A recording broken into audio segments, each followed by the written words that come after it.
So we're here today with Chef Hafiz from the Oasis kitchen, and we're going to be making our famous falafel.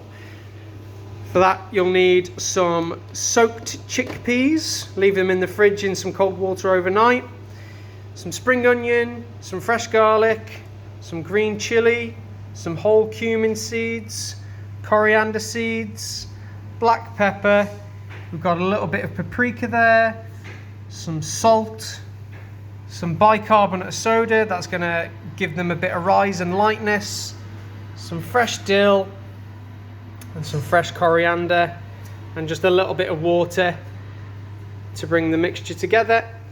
And then you'll need a food processor, spatula, a slotted spoon, a food thermometer if you've got it, but if not, then I'll show you the wooden spoon trick with getting the oil to the temperature that you need. If you've got a deep fat fryer, then that's really good, but if not, you can use a saucepan with some oil in it. You'll need a bowl for mixing, and you'll need some paper towel just to drain off the falafel. So Hafiz is going to do the cooking and I'm going to do the talking. So first, Hafiz is going to take the chickpeas. Okay. And it's really important that you use dry chickpeas that have been soaked overnight, because it's the starch in the chickpeas that binds the mixture together and gives it the real nice texture that you want.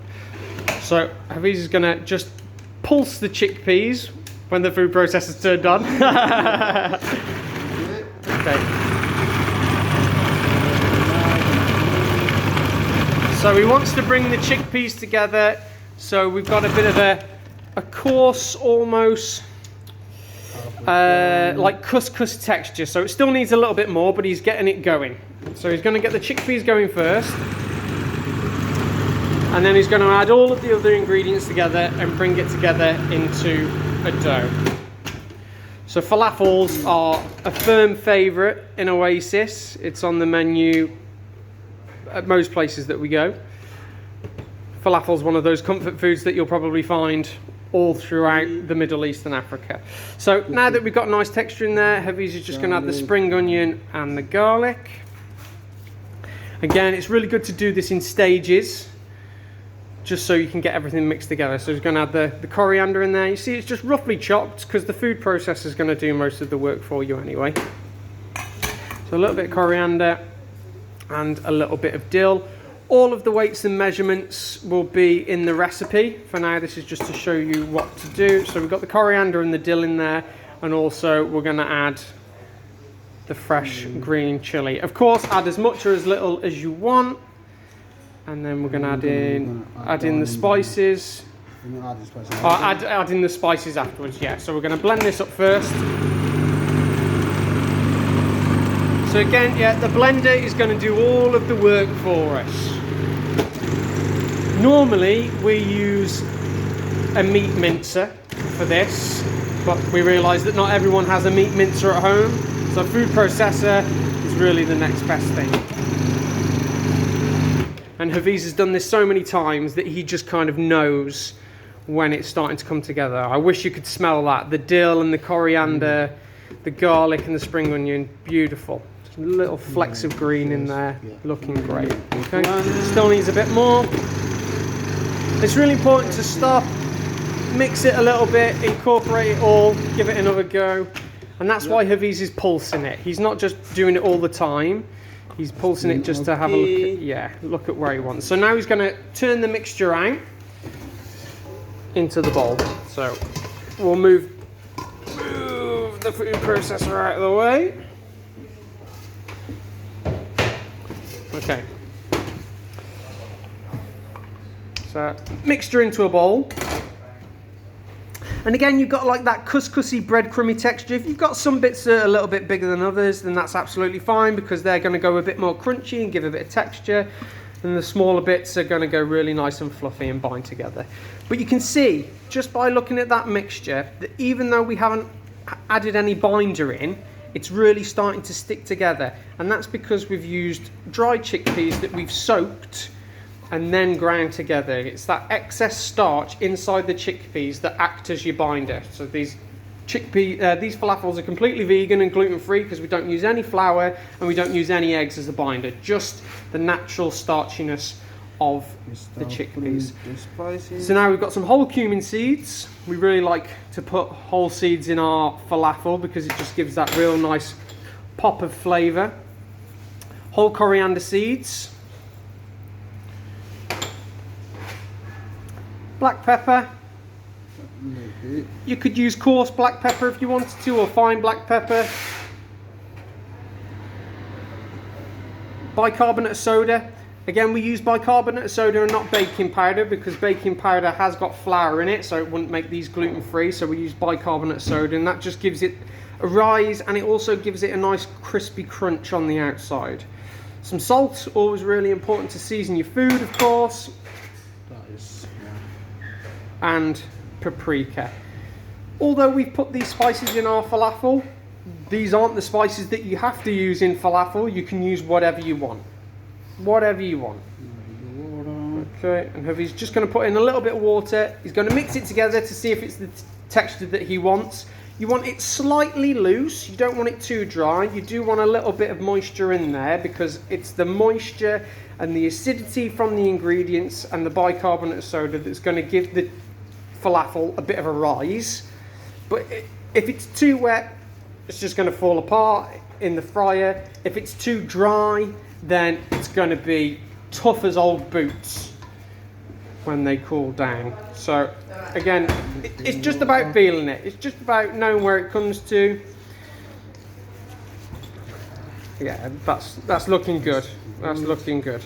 Really nice colours in there. Again, really lovely smells. It's such a shame that you can't smell this. I'm just going to try and tidy up and film at the same time. Bit of guerrilla filming with the camera. Okay, so that's looking good. So traditionally these would be formed using a falafel press, but we understand that not everybody has a falafel press on their person. So the next best thing that you can use is your hands. So Chef Javi's is going to show you now just the type of shape that you would do to form these up with your hands. Okay, and then he's going to drop them into the hot oil and cook them. As you can see, it's starting to bubble a little bit. Okay, we're going to check the temperature of the oil with a digital thermometer. If you don't have a digital thermometer, you don't need to worry, because there is another way of checking the temperature of the oil. So that temperature is really starting to come up. We want it to be around the 170 mark. Okay, but if you don't have a food thermometer, you can use the end of a wooden spoon and just pop that inside the oil, and you can see it's fizzing away.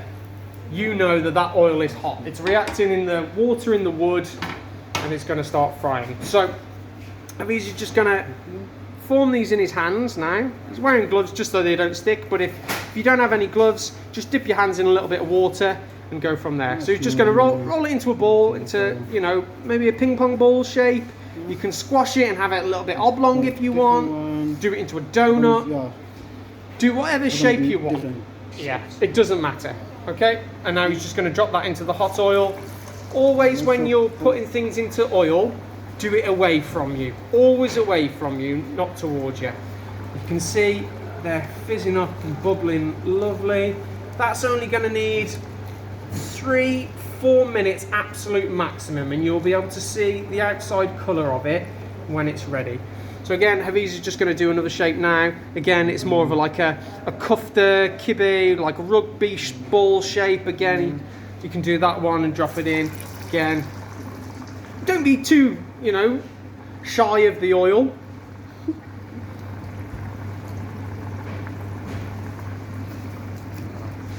Nice. And they're fizzing away. We've fried thousands of these things by now, haven't we, Javi's? Or more. Yeah, or more, yeah. Yeah, and we've got a bit of a longer one. You know, it all depends what you want to do with the falafel. Yeah. Do you want to put them in a salad? So you might want them a certain shape. Do you want to put them in a wrap? You might want them a bit longer. Do you want to do a falafel burger? If you want to do a falafel burger, you might do it as a bit of a patty. So we'll just do the 3 there. What you'll need is a slotted spoon, just to have a look at how they're getting along. Move them about a bit. Oh yeah, look at the colour on those now. They're really, see, they cook so nicely. And don't be too afraid of too dark a colour, because of the greenery inside the actual falafel mixture. It's gonna be a little bit darker, okay? But don't be afraid. All right, if you've got a nice dark outside like those aren't burnt. It's just the nice green spices and herbs are really caramelizing up, but they look lovely. So we just put them on some kitchen towel to drain, okay, and then from there we'll just transfer them into a bowl, and we'll get that nice kind of final shot. So there we've got our falafel. We'll just break those open. You can see on the inside there, really nice and fluffy interior. Yeah, lovely. And now with those falafel, you can do what you want with them. We like to put ours in a wrap with some salad and some chili sauce, or you can have them with some hummus. Do whatever you want with them. But that is our basic falafel recipe. Hope you enjoy. Say bye, Hafiz. Thank you, bye.